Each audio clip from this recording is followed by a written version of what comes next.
ಜಿಲ್ಲೆಯ ಮಡಿಕೇರಿ ತಾಲೂಕಿನ ಎಮ್ಮೆಮಾಡು ಗ್ರಾಮದಲ್ಲಿ 400 ವರ್ಷಗಳ ಹಿಂದೆ ಚಿರಶಾಂತಿ ಪಡೆಯುತ್ತಿರುವಂತಹ ಹಜರತ್ ಸೂಫಿ ಸೈಯದ್ ರಲಿಯಲ್ಲಾಹು ಅನ್ಹು ಹಾಗೂ ಸೈಯದ್ ಹಸನ್ ಸಕಾಫ್ ಅಲ್-ಅದರಮಿ ರಲಿಯಲ್ಲಾಹು ಅನ್ಹುರವರ ಉರೂಸ್ ಮುಬಾರಕ್ ಪ್ರತಿ ವರ್ಷವೂ ನಡೆಸಿಕೊಂಡು ಬರುತ್ತಿದ್ದು, ಈ ವರ್ಷವೂ ಇದೇ ಬರುವ ಫೆಬ್ರವರಿ 21-2-2025ರಿಂದ 28-2-2025ರವರೆಗೆ ಅತಿ ವಿಜೃಂಭಣೆಯಿಂದ ನಡೆಸಿಕೊಂಡು ಬರುತ್ತಿದ್ದು, ಈ ಉರೂಸಿನ ಅಂಗವಾಗಿ ತಾರೀಕು 24-2-2025 ಸೋಮವಾರದಂದು 4 ಗಂಟೆಯಿಂದ ಇಲ್ಲಿಗೆ ಬರುವಂಥ ಎಲ್ಲ ಭಕ್ತಾಭಿಮಾನಿಗಳಿಗೆ ಅನ್ನ ಸಮರ್ಪಣೆ ಕಾರ್ಯಕ್ರಮವು ಕೂಡ ನಡೆಸಲು ತೀರ್ಮಾನಿಸಲಾಗಿದೆ.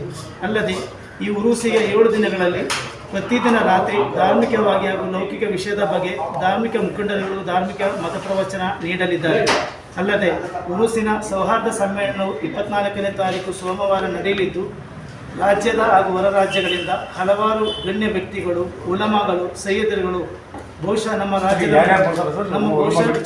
ಉಲಮಾಗಳಲ್ಲಿ ಸೈಯದ್ ಕುಂಬೋಳ್ ತಂಗಳ್, ಜಫ್ರಿ ಮುತ್ತಕೋಯ ತಂಗಳ್, ಅದೇ ರೀತಿ ಬಾಯಾರ್ ತಂಗಳ್ರವರುಗಳು, ಅದೇ ರೀತಿ ಹಕೀಮ್ ಹಜೇರಿ, ಶಾಫಿ ಸೈದಿ ಬೆಂಗಳೂರು, ಅದೇ ರೀತಿ ನಮ್ಮ ಈಗಾಗಲೇ ನಮ್ಮ ರಾಜಕೀಯ ನೇತರಾಗಿರುವಂಥ ಸನ್ಮಾನ್ಯ ಮುಖ್ಯಮಂತ್ರಿ ಅವರು ಕೂಡ ಬರುವ ನಿರೀಕ್ಷೆ ಇದ್ದೇವೆ.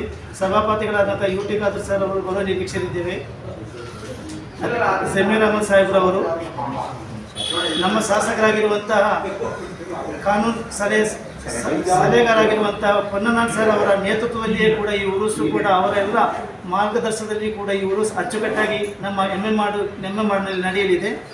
ಅದೇ ರೀತಿ ನಮ್ಮ ಮತ್ತೊಬ್ಬ ಶಾಸಕರಾಗಿರುವಂಥ ಮಡಿಕೇರಿ ಕ್ಷೇತ್ರ ಶಾಸಕರಾಗಿರುವಂತಹ ಮಂತ್ರೇಗೌಡ ಸರ್ ಕೂಡ ನಮಗೆ ಸಹಕಾರ ನೀಡಲಿದ್ದೇವೆ. ಇದೇ ಬರುವ ಫೆಬ್ರವರಿ 21-28ರವರೆಗೆ ನಡೆಯುವ ಉರೂಸ್ ಕಾರ್ಯಕ್ರಮಕ್ಕೆ ಬಂದು ಭಾಗವಹಿಸಿ ಕಾರ್ಯಕ್ರಮವನ್ನು ಯಶಸ್ವಿಗೊಳಿಸಿಕೊಡಬೇಕಾಗಿ ಈ ಮೂಲಕ ತಮ್ಮಲ್ಲಿ ತಾಜುಲ್ ಇಸ್ಲಾಂ ಜಮಾತಿನ ಪರವಾಗಿ ಆಡಳಿತ ಮಂಡಳಿ ಸದಸ್ಯರು, ಊರಿನ ಹಿರಿಯರು ವಿನಯಪೂರ್ವಕ ಕೇಳಿಕೊಳ್ಳುತ್ತಾ ಇದ್ದೇವೆ.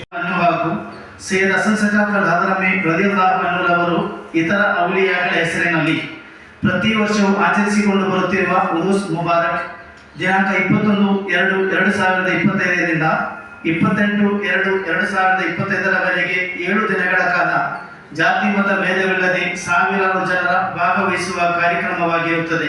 ಕೊಡಗಿನ ವಿರಾಜಪೇಟೆ ತಾಲೂಕಿನ ಪುತ್ತನಾಡಲ್ಲಿ ಮತ್ತೆ ಭಾಗಮಂಡಲ ಸಮೀಪ ತಾವೂರಲ್ಲಿ ಬಂದು ಮತ್ತೆ ಎಮ್ಮಮಾಡಿಗೆ ಬಂದು ನೆಲೆಸಿದರು. ಅಲ್ಲಿ ವಾಸವಾಗಿತ್ತು. ಅಲ್ಲಿ ಬಂದಾಗ ಅವರ ಕೊನೆ ಟೈಮಲ್ಲಿ ಅವರು ಬಂದು ಮನೆಗೆ ಬಂದು ಬಂಡೆಗಲ್ಲಿದೆ.